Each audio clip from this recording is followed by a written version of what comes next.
واقعا زما ورونو بیانوم چې یوه صحابي د جناب نبی کریم صلی الله علیه وسلم خبر لاندې نه غورځول، خو متاسفانه یو ځوان په خپل ژوند کې یې بلکې ژوند لا پرېږدي په 4 ساعته کې دې فکر وکړي چې زما څخه د نبي کومه طریقه به د 4 ساعته کې پاته، او دا تاسو واورئ او ښې واورئ او په آرام ذهن او په آرام فکر یې واورئ، په حوصله یې واورئ.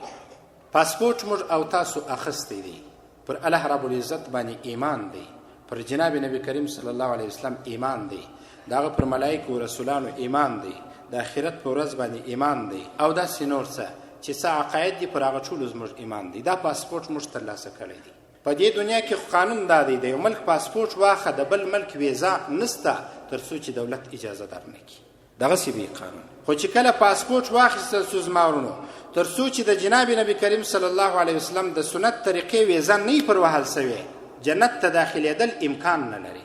د نبی کریم صلی الله علیه وسلم سنت طریقه را ژوندي کول، د نبی په لار پسې لار جوړول، د نبی په لار پسې روانېدل او د نبی ټوله سنت اعمال په خپل ژوند کې را ژوندي کول، د ده په لار پسې تلل، دا پر هغه پاسپورټ باندې ویزا ده کم پاسپورټ چې موږ او تاسو کړی دی. پر رب مو ایمان راوړی دی. دا خبر په حوصله باندې واورئ. قانون په دنیا کې دا دی چې بل ملک ته بېلې ویزې تللی نه سې. ایا دا امکان لري چې رب دې قانون جوړ کړي هغه دې په خپل قانون کې خلاف ورزي وکړي؟ دا امکان لري؟ ان الله لا يخلف الميعاد. الله تر ټاکلي وعدې امکان نه لري چې مخالفت دې وکړي، چې څه الله فرمایلی او وعده یې کړې وه الله به هغسې کوي. الله د دغه پاسپورټ د ویزې لپاره د نبي سنت طریقه شرط کړې وه او دا شرط یې ټاکلی و چې پر دا پاسپورټ به د نبي ویزه وهل کېږي. د نبي ویزه دا ده سنت اعمال په خپل ځان او په خپله ټولنه کې را ژوندي کول.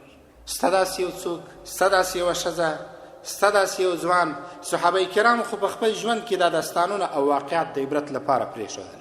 الله رب العزت دې د دوی پر قبرو باندې انوار ووروي. موږ ته خو